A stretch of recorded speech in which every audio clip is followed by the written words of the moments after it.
अब आया बोले भगवान के धराधाम पर जाने के बाद धर्म किसकी शरण में गया? बोले दान धर्मान राज धर्मान पुत्र धर्मान विभाग सह स्त्री धर्मान भगवत धर्मान समासव्यास योगता। दान किसकी शरण में गया? बोले दान किसकी शरण में गया? बोले वो धर्म किसकी शरण में गया? बोले दान की शरण में गया।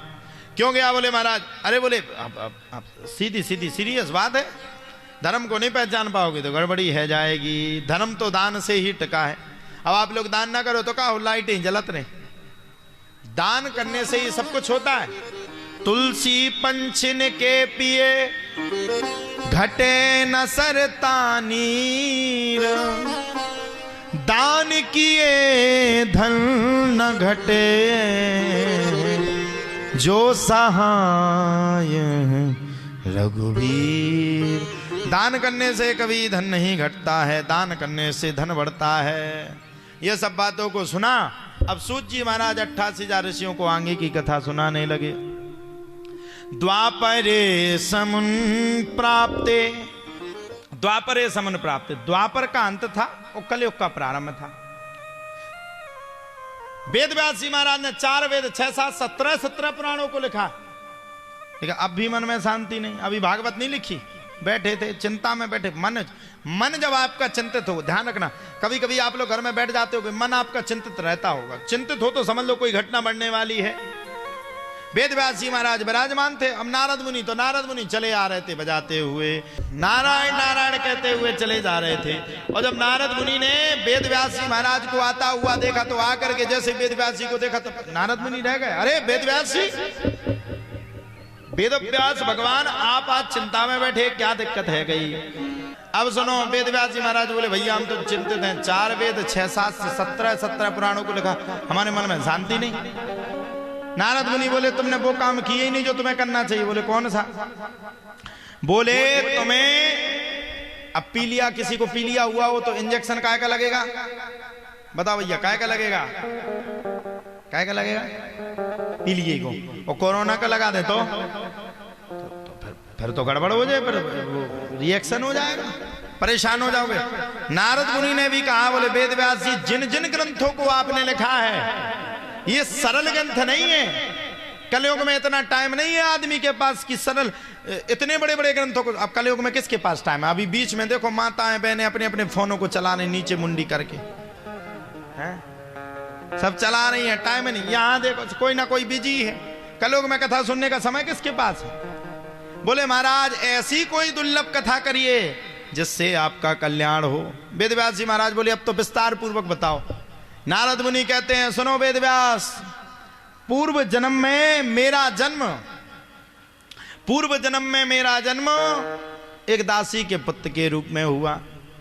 मेरी माता संतों की बड़ी सेवा करती थी, मेरी माता संतों की बड़ी पूजा करती थी और मैं अपनी माता का विरोध करता था। होता ना, नई जनरेशन जो होती है, बच्चे वो नहीं मानते भगवान को, लेकिन मैं अपनी माता की बातों को नहीं मानता था, मैं संतों को नहीं मानता था, मैं महात्माओं को नहीं मानता था, मेरी संतों के प्रति कोई श्रद्धा नहीं थी, मेरी महात्माओं के प्रति कोई श्रद्धा नहीं थी। अब क्या किया जाए साहब? बोले एक दिन चातुर्मास करने के लिए कुछ ऋषि मेरे नगर में आए। ऋषि कुछ मेरे नगर में आए। अब वो चातुर्मास कर रहे थे। मेरी माता जी का काम ही है, जो भक्त होते हैं ना वो सेवा करते हैं।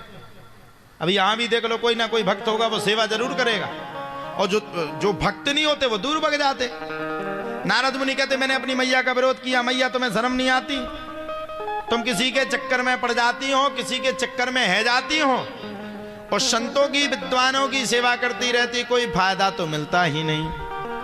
नारद मुनि बोले मैंने विरोध किया। विरोध करके मैं एक दिन जंगल में गायों को चराने के लिए गया, और जैसे ही मैं गायों को चराने के लिए गया सो मैंने देखा, बड़ी अद्भुत बात हो गई। बोले क्या हुआ? बोले गायों को चराते समय मैंने निश्चितकालीन में देखा कि सभी गौ माता विराजमान हैं और मुझे अत्यंत भूख लगाई। भूख के कारण मैं दौड़ करके वहां से भाग खड़ी उठी, और जैसे मैं भूख के कारण वहां से खड़ी उठ गई, भाग गई। मैं भागा तो मैं अपने घर पे पहुंचा, मैंने सोचा वहीं पे भोजन मिलेगा। वहां से भागकर जैसे ही मैं पहुंचा वहां से भागकर जैसे ही मैं पहुंचा तो मैंने क्या देखा, बड़ी अद्भुत बात देखी। क्या देखी? बोले घर ही में कुछ भोजन नहीं था, अब करें तो करें क्या। बोले संतों के पास गए, सोने के पास कछु नहीं था, बची कुची पत्तले डली थी। बोले मैंने साहब का प्रसाद इकट्ठा करके पा लिया, और जैसे ही पाया उस दिन से मेरे अंदर इतना संत भाव जाग गया, इतना संत भाव जाग गया कि मैंने उसी दिन से शुरुआत कर दी और 24 घंटे में भगवान का भजन करूं, भगवान की अनुपम जोड़ी को देखूं, भगवान की अनुपम कथा को देखूं। बड़े प्रेम के साथ मैंने भगवान की समस्त कथाओं का गुणगान किया। अब बोले मेरी मैया चिंता में हो गई। कैसे हो गई चिंता में? बोले जब तक मैं भक्त नहीं था तब तक मेरी मैया एक चिंता में थी। किस चिंता में थी? तब तक मेरी मैया इस चिंता में थी कि मेरा लड़का भजन नहीं करता। और बोले अब मैं भजन करने लगा तो बोले अब मेरी मैया इस चिंता में है कि ऐसा नहीं संत बन जाए तो बहू घर में नहीं आ पाएगी। अच्छा, माताओं को ये बड़ी चिंता है, बहू के हाथ की कहावत है बुंदेलखंड में, बहू के हाथ की गरम गरम रोटी खाने। अच्छा, आजकल की बहुएं खिलाती तो नहीं है, हाँ हाथ जरूर चलाती हैं। बहू के हाथ की गरम गरम रोटी खाएंगे, दुनिया को नाम कमाएंगे। अब सुनो, एक दिन बोले मेरी माताजी खेत पर कोई सामान लेने के लिए गई और बीच में उन्हें सर्प ने काट लिया तो उनकी मृत्यु हो गई। नारद मुनि बोले जैसे सर्प ने काटा जैसे उनकी मृत्यु हुई तो एक आंख से मेरे आंसू निकल रहे, एक आंख से मेरे आंसू नहीं निकल रहे हैं, एक आंख से मैं बिल्कुल चिंतित नहीं हूं, एक मिनट भी मैं एक आंख से चिंतित नहीं हूं, मैं एक आंख से बिल्कुल हैरान नहीं हूं, शांति के साथ विराजमान था। जब सब कुछ हो गया महाराज तो बोले मैंने भगवान की खूब भक्ति की, उस जन्म में मुझे भगवान के दर्शन नहीं हुए और प्रलय आया तो समस्त धरती जलमग्न हो गई। आप लोगों ने अभी देखा नहीं है, जब कलयुग समाप्त होगा तब बिल्कुल प्रलय आ जाएगा, पर कछु ना बचे।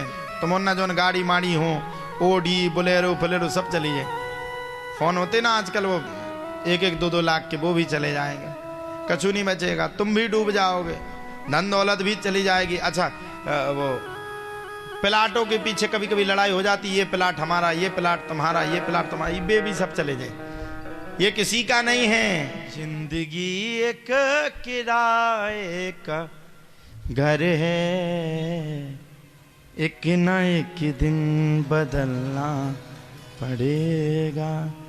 ये आपका सत्य नहीं है, ये तो जो कितनों सज जाओ, कितनों फेस वॉश लगा लो बढ़िया, चाहे गार्नियर का लगा लो, चाहे हिमालय का लगा लो, चाहे कितनों ब्यूटी पार्लर हुआ हो कितना फेशियल करवा लो, कितने ही गाल चमकवा लो, ये कुछ काम जाने वाला है। जैसे आप मरोगे ना जल्दी से आदमी तुम्हारी विदाई कर देगा, बास मारने लगा, चलो जलाओ जलाओ जलाओ, मुर्दा है।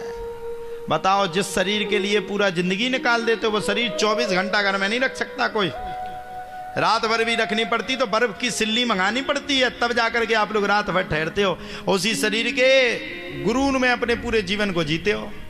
हम सुंदर हैं, हम सुंदर हैं, हम सुंदर, कुछ नहीं होता। तन के सुंदर होने से कुछ नहीं होता, जब तक मन का सुंदर व्यक्ति ना हो तब तक तन के सुंदर से क्या होता है? क्या करोगे तन का सुंदर होगे, कहाँ जाओगे? अच्छा, तन के सुंदर हो जाए तो क्या हो जाए, कौन सी ट्रेन और रेलवे फार्म चलने लगेंगे? मन के सुंदर होगे तो आपकी दुनिया सम्मान करेगा। अच्छा, जो सांवले कलर के वे आज सब खुश हो गई होंगी, सही की महाराज ने, हम मन के सुंदर हैं, तन के भले ही नहीं है। हमारी सास खूब गाली दे लेकिन हम 24 घंटा सुनते हैं, बोलो राधे राधे। दादा हंस गए खूब अच्छे हैं। तो अब हुआ क्या, वेद व्यास जी महाराज ने संपूर्ण कथा को सुना और कथा को सुनकर के श्री वेद व्यास जी महाराज ने अब की बार सरस्वती नदी के तट पर, गंगा के समीप सरस्वती नदी के तट पर श्री वेद व्यास जी महाराज ने भागवत की कथा को लिखना पढ़ना शुरू किया।